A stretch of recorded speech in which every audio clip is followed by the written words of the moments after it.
Hi, my name is Stephanie Toman. This video that I'm doing with you, you're watching now, is to do with functions still. So we've got quite a lot of these to go through, and they all are part of the syllabus for the advanced ICDL spreadsheets qualification. It makes sense, doesn't it? That has quite a lot of functions in there. And I'm using Excel 2016 as always, but you can go along and use the materials and work through them on 365. So what we're looking at with regard to this one are nested if functions. So previously on another video we did using a function that gives you a statement of true or false. You may have looked at that or may not. This one's it's got the same idea, but it's about meeting two conditions but then giving two outcomes. So it's like building an and, the true and false statement that we talked about just, into an if function. So this is the idea that I put on screen of the sorts of things you will be able to use it for. So it's quite useful. I hope it's good for the exam and you manage to do it. And hopefully if it's something you need in work or in college or in your assignments or home, then it will be useful to you too. So thank you. Okay, so we have a age, absence, a bonus. Here's an example here of a nested function. You've got an upper, which means you want it capitalized, the name that's in there capitalized, and you only want 3 characters from the left, and that gives us the BOR from Borland capitalized. Okay. But in here, we want to do an and we're going to follow this here. So we're in G2. We're going to do if the age is greater than and equal to 40, that's 40 and over, and the absence is below 2 days, then they should receive a bonus of 15%, otherwise no bonus. Okay, so it's not just a true and false statement as it was with the and that we looked at before. This is an if. So it's an if and an and. So if it meets a criteria and it meets another criteria, bring back, give the result of, if it's true, 15%, otherwise nothing, no bonus. Okay, so if we start with our equal if, in the exams, a nice simple way to keep this method straightforward. So double click on the if like we have before in our functions and bring up the fx.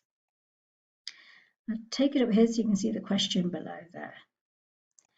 So we now have the if sitting there waiting, and we can get on with our and or our or.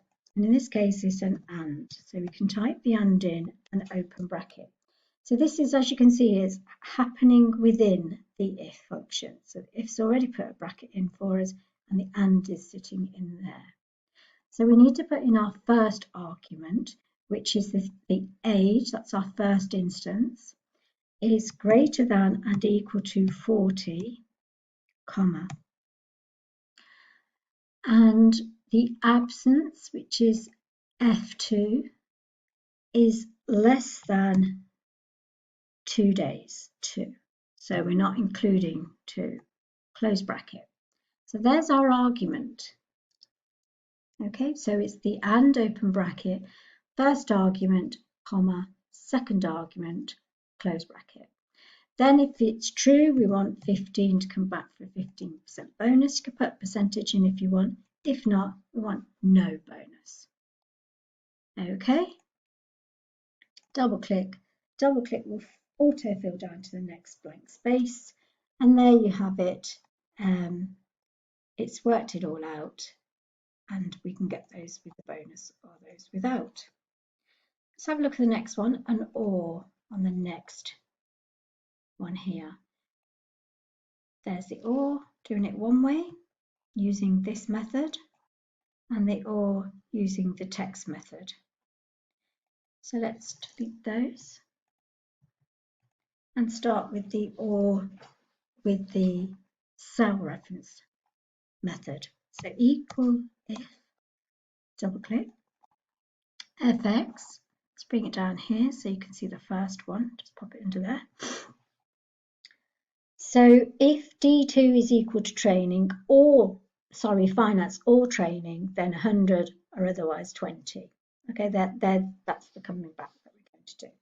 So we've got our if, we've got an or, so we type in or, open bracket. So if D2 and is equal to, and we want to find the word finance. There's finance. In order to keep it at finance, when we autofill down here, we need to absolute it using the F4 key while we're there. Okay? And then we're going to put in a comma to separate the or argument.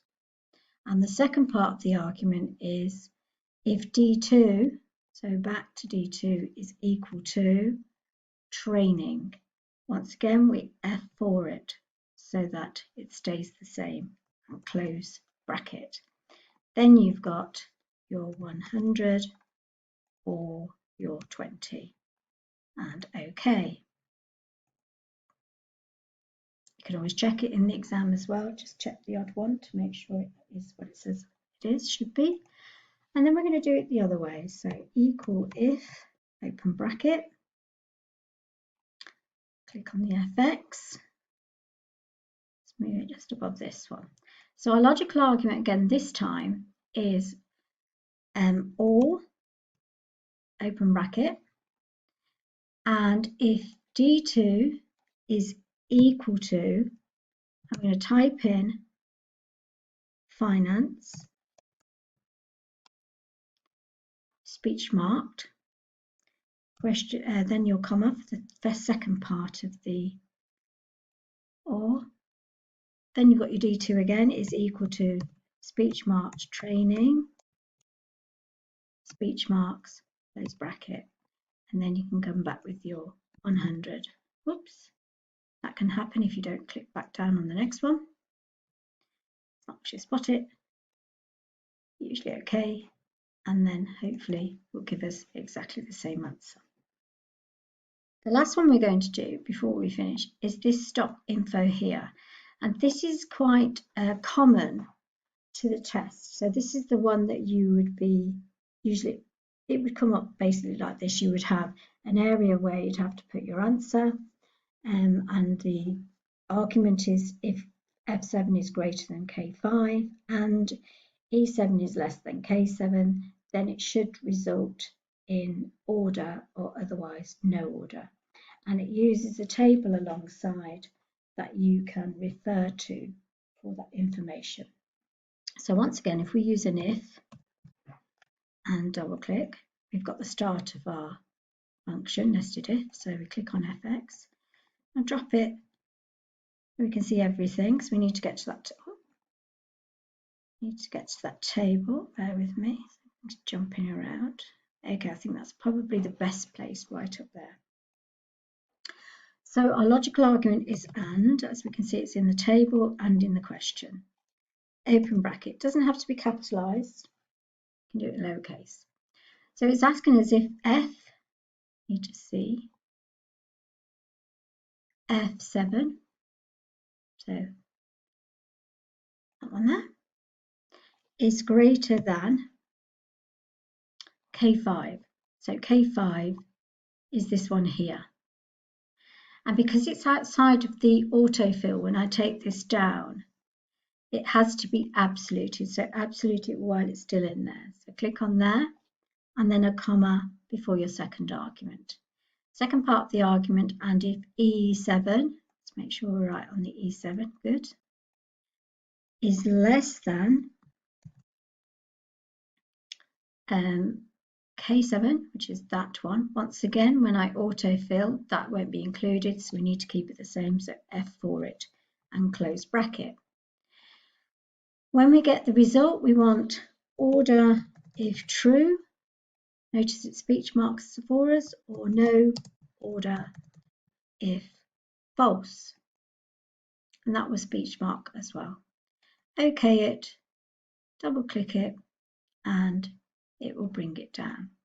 And on the sheet, I've actually put the different ways of doing it because we can use the cell reference as long as we absolute them in that.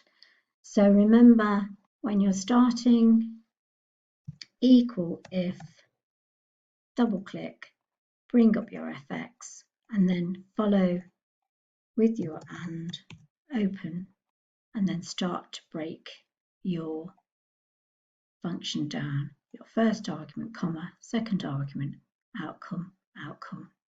First if it's true, second if it's false. So that's typical of a test question. It's really worth doing it, having a go, and getting the gist of it. So as long as you remember that absolution, when it's over here outside of the autofill, it should be absolutely fine. Okay. I just wanted to add, that is the syllabus as far as the function is concerned, but the extra folder that you'll see in the lecture materials is for those of you that want to understand how things are broken down when you do more than the level of if function that we did. So I put in some areas. I hope they help. There's a simple if, you know, the sort of ifs that we would have done. If it comes out as 1, you give it a pass or a fail. I'll just bring these down so you can see them. It's got the info at the bottom. There's the if, when you can make it a little bit more complicated by using a key, and it gives you examples of how you can make that a little bit more complicated. In other words, include a third if. There's ifs whereby you can use these in the 365, but it's not available in the 2016 desktop version. Otherwise, you would build up an if like that. And I've given examples of how those ifs build as you go along. There's our and that we've used before, and with just a true or false statement. And then we've got how you build an if as you go along and how it changes. So that might be helpful to some. I've also put in here, get to open, some VLOOKUPs and how you can do nested VLOOKUPs. Use your and in your or as you did before, some practice, which I've already done. Some nested lookups and VLOOKUPs and how they can build too. Okay, so I hope that might help in the real world, but it isn't part of the syllabus. So if you're not interested in taking that further at the moment and you just want to pass your exam, then you've done enough